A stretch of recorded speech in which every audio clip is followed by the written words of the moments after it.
இன்னைக்கு இங்க வந்திருக்கிற சகோதர சகோதரிகளாகிய உங்களுக்கு கர்த்தர் என்ன சொல்ற, உங்களை ஆண்டவர் அவருடைய பார்வையில, அவருடைய பிரசனத்துல, அவருடைய சமூகத்துல, அவருடைய வீட்டுல, அவர் பிள்ளைகளா இருக்கிற உங்களை ஆண்டவர் இந்த ஆண்டுல, இந்த மாதத்துல, இந்த வாரத்துல, உலகம் முழுவதும் நீங்க இருக்கிற இடத்துல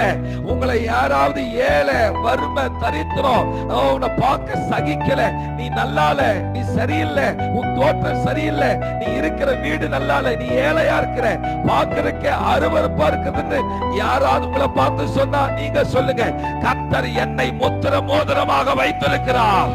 நான் செருபாபேல், இந்த கடைசி காலத்தில் நான் ஒரு செருபாபேல், தேவனால் தெரிந்தெடுக்கப்பட்ட, தேவனால் அங்கீகரிக்கப்பட்ட, தேவனால் அழைக்கப்பட்ட, தேவனால் முன்குறிக்கப்பட்ட, தேவனால் ஆமென் தெரிந்து கொள்ளப்பட்ட தேவ பிள்ளையே, நீங்கள் ஒரு செருபாபேல்.